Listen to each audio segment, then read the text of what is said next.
Je suis préoccupé par la situation en République démocratique du Congo depuis des années et c'est un sentiment partagé par presque tous mes prédécesseurs. Aujourd'hui, la situation est encore plus grave et alarmante. Toutes les parties au conflit dans les provinces du Nord Kivu et du Sud Kivu ont commis des violations ou atteintes aux droits humains, ainsi que des violations du droit international humanitaire. Ce sont les conclusions préliminaires de la mission d'établissement de fait que le Conseil a confiée à mon bureau il y a 4 mois et qui s'est concentrée sur la période depuis janvier 2025. Et je présenterai mon rapport à ce Conseil ainsi qu'à l'Assemblée générale en septembre. Pour l'instant, les enquêtes et analyses menées par la mission démontrent une apparente absence totale de considération pour la protection des civils pendant et après les opérations militaires. Le M23, soutenu par le Rwanda, a utilisé des armes lourdes lors de son offensive sur Goma en janvier, frappant des quartiers densément peuplés et des camps de personnes déplacées. Quand les forces armées de la RDC se sont repliées, il y a eu un effondrement total de la chaîne de commandement, de contrôle et de discipline militaire. Des soldats congolais et des membres des milices Wazalendo, soutenus par la RDC, ont tué, violé et pillé. Mon bureau est en train d'enquêter sur d'autres violations présumées du droit international humanitaire et beaucoup d'entre elles pourraient constituer des crimes de guerre. Après avoir pris le contrôle de villes et villages, le M23 a arrêté arbitrairement des policiers et de nombreux civils, y compris des enfants. Des combattants du M23 ont aussi capturé des soldats des FARDC et forcé certains d'entre eux à rejoindre leur rang. Des témoins ont raconté à mon équipe que les personnes capturées étaient et restent encore détenues dans des conditions inhumaines dans des camps militaires comme celui de Rumangabo ou dans des lieux de détention informels. Beaucoup d'entre elles ont été recrutées de force par le M23. Le M23 a procédé à des exécutions sommaires et extrajudiciaires en violation manifeste des droits humains et du droit international humanitaire et qui pourraient être qualifiés de crimes de guerre.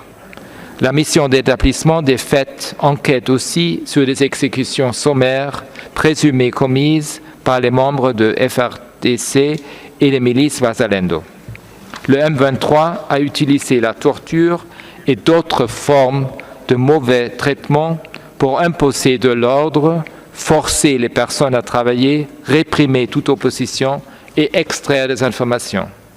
La mission a aussi reçu des informations indiquant que des milices Wazalendo auraient arrêté arbitrairement et enlevé des personnes pour extorquer de l'argent et qu'elles auraient imposé des punitions sommaires dans les zones qu'elles contrôlent. La mission enquête également sur des allégations d'arrestation arbitraire et de disparition forcée par les services de renseignement militaire des FARDC de personnes soupçonnées de soutenir le M23. Distingués délégués, la mission a reçu des informations sur l'usage choquant de la violence sexuelle par toutes les parties au conflit dans le Nord Kivu et le Sud Kivu.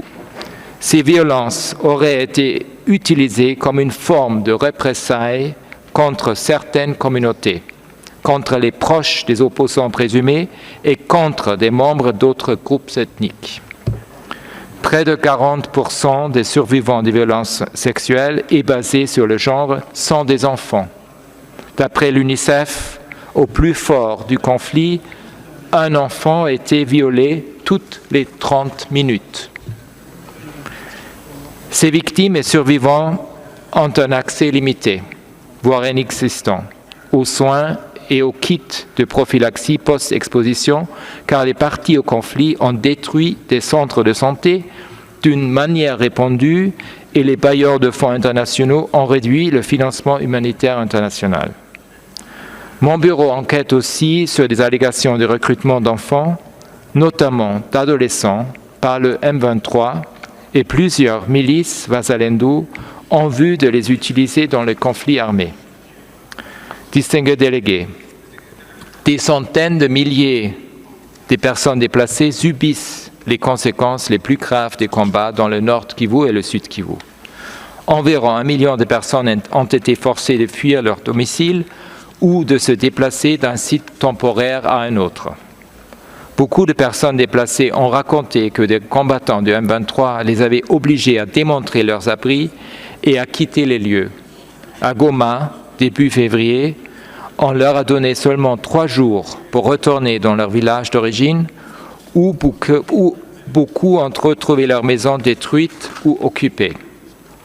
En mars de cette année, mon équipe a constaté que beaucoup de personnes déplacées, y compris celles qu'on a forcées à retourner dans leur village au Nord Kivu et au Sud Kivu, avaient de grandes difficultés à se nourrir et à accéder aux soins de base. Les combats ont causé de lourds dégâts aux écoles, aux hôpitaux et aux systèmes qui alimentent l'arrivée de l'eau, dans Masisi et Rutshuru par exemple. Les violences dans les provinces du Nord Kivu et du Sud Kivu ont réduit l'espace d'action pour les défenseurs des droits humains, la société civile et les médias. Mon bureau enquête sur des allégations de menaces de mort, de détention et d'autres représailles contre les défenseurs des droits humains, des journalistes et des membres de la société civile qui sont perçus comme critiques du M23. Ceci inclut des allégations de meurtre d'au moins 2 défenseurs des droits humains et de menaces contre les défenseurs des droits humains qui soutiennent les survivantes de violences sexuelles et basées sur le genre. Les autorités de la RDC ont suspendu l'accréditation de certains journalistes et menacé des poursuites judiciaires ceux dont les reportages sont jugés trop favorables au M23 et aux forces rwandaises. Le personnel de santé humanitaire est aussi menacé, intimidé et subit des violences. Avec les importantes coupures au financement humanitaire international, cela risque la transmission de maladies évitables comme la poliomyélite et la rougeole, bien au-delà des frontières de la RDC. Un exemple est particulièrement choquant. Dans la nuit du 28 février, des combattants du M23 ont attaqué 2 hôpitaux à Goma, l'hôpital de Ndosho et l'hôpital Heal Africa. D'après les informations reçues, ils auraient tiré à l'intérieur des bâtiments et enlevé 121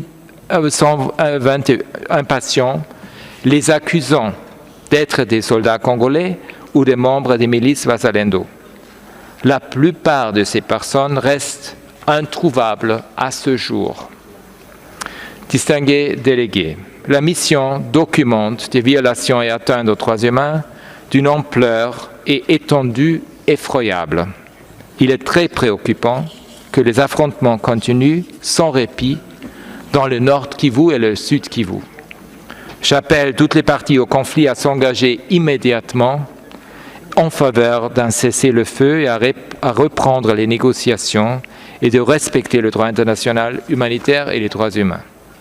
Je renouvelle mon appel au Rwanda à retirer ses troupes du territoire de la RDC et à cesser tout soutien au M23. J'appelle aussi tous les États qui ont une influence sur les parties au conflit à encourager le respect du droit international. Je les exhorte à faire tout ce qui est en leur pouvoir pour répondre à cette grave crise dans cette région et à soutenir les efforts de médiation pour trouver une solution durable, notamment en traitant les causes profondes de cette instabilité.